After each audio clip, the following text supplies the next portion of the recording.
sentiments here, really.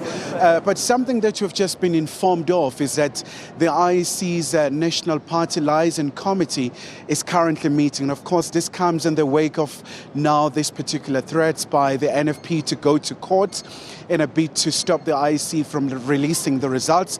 And of course, we're still awaiting the outcomes to hear from other political parties, whether will they be joining that particular issue. But in terms of gauging the sentiment, we do have the Secretary General of the AIC here with us, Mr. Jafta. So, sir, just give us a sense of how your party is performing so far. We know that in the city of Johannesburg, you're one of the coalition partners. So far, how is it looking for you? Thank you, sir. So far, as the AIC, we are doing very well, sir, especially given the situation under which these local government elections were held. We know it has been very, very, very difficult for IEC and for the political parties as well.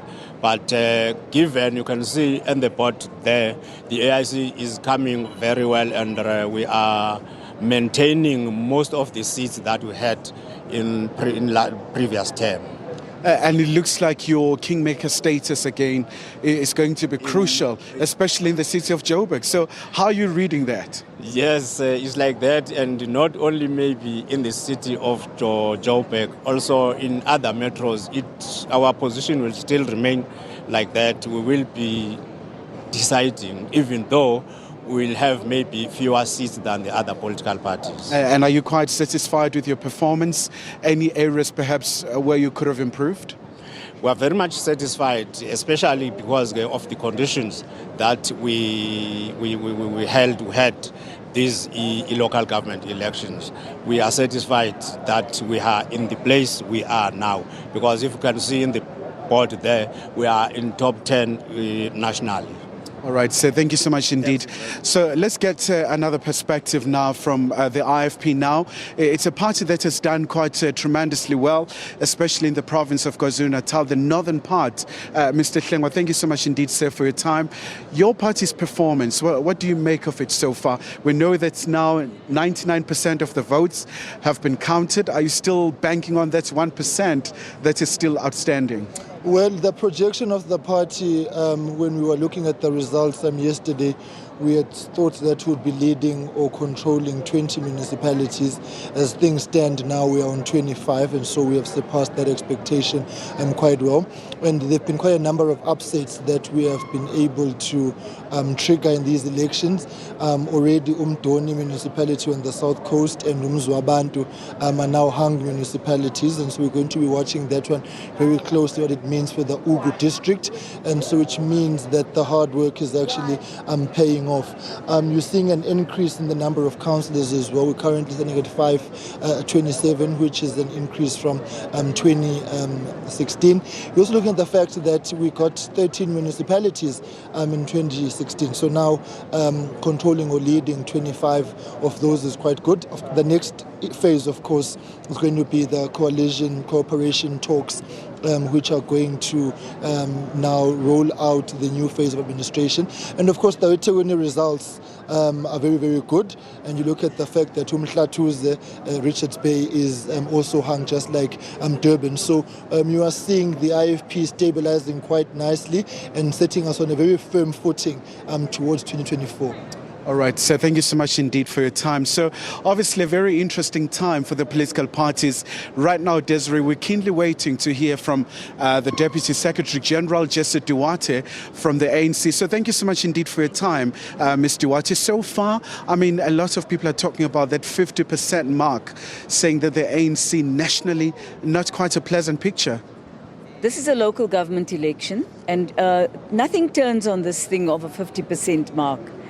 Local government elections, by their nature, are always lower in terms of output and so on. Yes, we are disappointed that we didn't achieve much more, and we've understood and we've explained ad nauseum why we believe this has happened, and we respect the views of the voters. For us now, the issue is that we need to go down to the ground and work hard, which is what we do. We don't see this as a defeat, or as you consistently, as the SABC, wish to remind us that we've lost an election. There were 250 odd elections that were run. We are the leading party in this in the outcomes. We are leading in 158 municipalities, and we are controlling on our own so far 117. 4 provinces have now been completed. We're just in the process of analyzing. So where we are now is no arrogance. No need for us to be arrogant, no need for the media and the SABC to consistently remind us that we have lost, because your analysis is a faulty logic in our humble view. So we have to go out and work now. We will go back to the ground. We will continue the work that we started last year to engage with communities. Where we are leading, we will not hesitate to make sure that we improve what we had promised to do. All our councillors will be held accountable. We have a barometer that is in place to do so. Where we are now is to put together partners for us to work with. The next step is for us to interview mayors where we are in the lead and where we lead on our own. Thereafter, we will begin a process of training councillors. So we've already stepped away from any negativity. We're positive, we're confident, and we hope that the public broadcaster at some point will recognize the board and not continue along the same humdrum trajectory.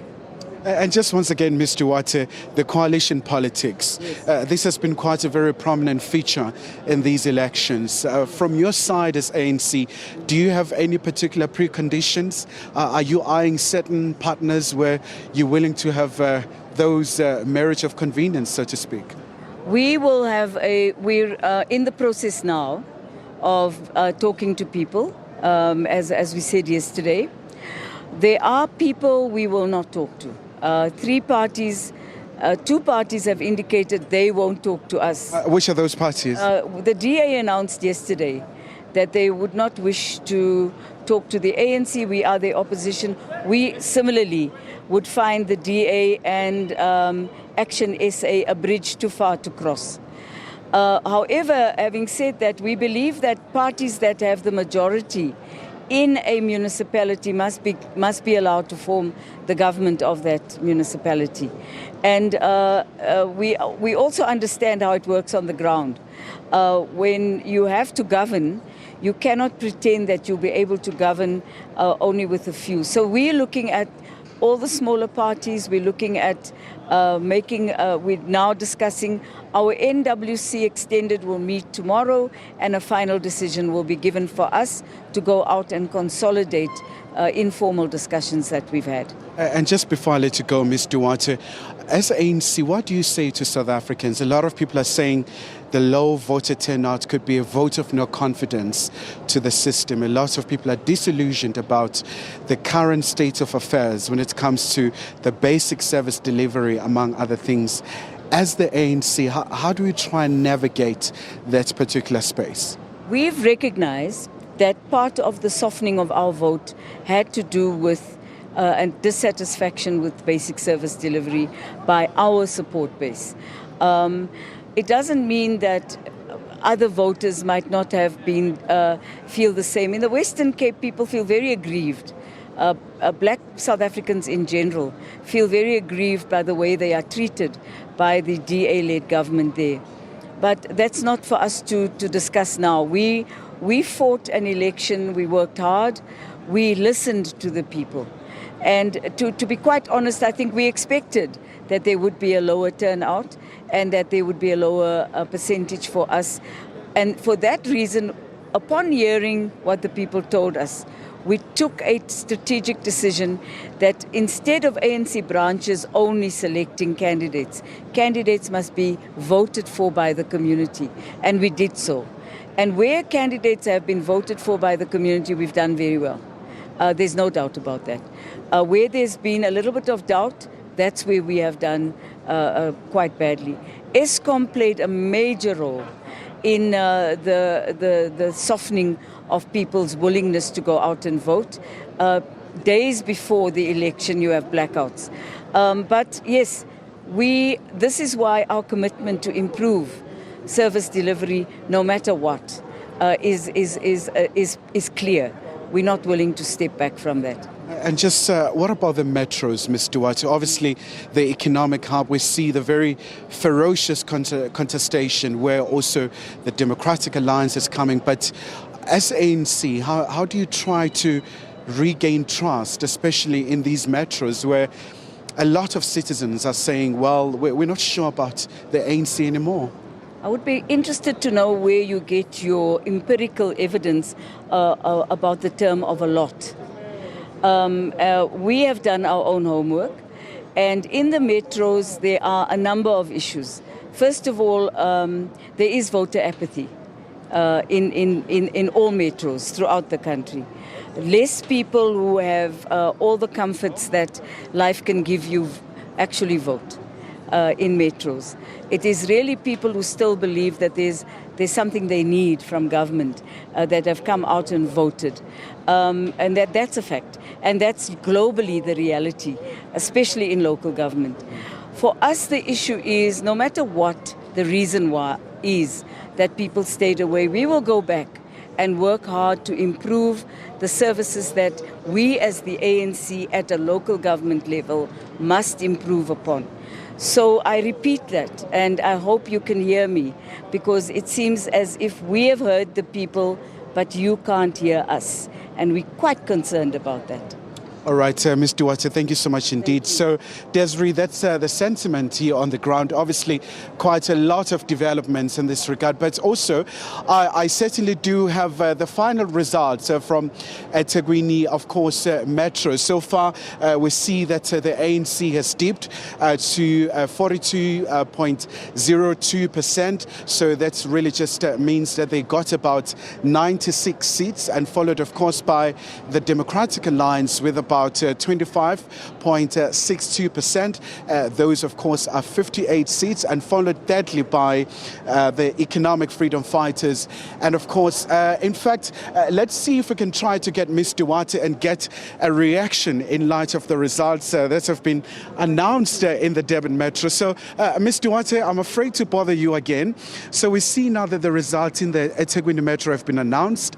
We just want to get the ANC's reaction. So it's less than 50% in that very key metro where you do have the Durban Harbour. Your fleeting reaction? We will be going into coalition. We're the leading party, so it is below 50%, yes, but we will be discussing with various partners so that we can govern in a coalition, and we will do the best we can to make sure that services are delivered and that eThekwini is going to become one of the best run municipalities in the country. We believe that it has the potential to do so. It is an economic powerhouse.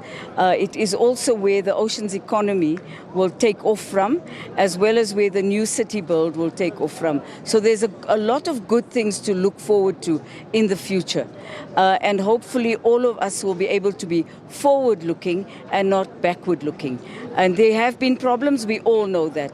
No need for us to cry to cry about it. We're not going to. We're simply going to be quite task-orientated and make sure that every councillor that has won a council will work extremely hard, and that we put together the best possible management team to run that municipality. And just before I let you go, Ms. Duarte, others talk about the recent unrest that we saw, and obviously the arrest also of former President Jacob Zuma as one of the fertile grounds really that really saw and precipitated these events. Maybe just briefly, do you think that's a fair assessment? It could well be. That's people's view. I can't decline that view. If that is the view of people, I won't decline it. However, what we saw was President Jacob Zuma calling for people to vote for the ANC, and deliberately so, and voting and putting on his ANC colours immediately after he voted. So I think he put his colours where he wanted them to be, and there's no hesitation from him. Secondly, in terms of the analysis on the violence, in places like Phoenix, no doubt, the violence did have an impact. On the ground, as we were going on in the Durban city central area, hardly. We didn't find that in the black townships, African black townships, that it had much of an impact. We would need to work quite hard to build cohesion in KZN between various South Africans, irrespective of where they come from. It's an old problem, and it must not be looked upon as a problem that will remain for the rest of our lives, because it cannot. The violence was a problem for all of us as a nation, and it's something we will work to undermine as much as we can. All right, Ms. Duarte, thank you so much for your time. So that's the ANC Deputy Secretary General, really just talking about the party's performance, and of course the breaking news coming from Durban that the results now have been announced, and of course the party really just taking a bit of a knock since they are below 50%.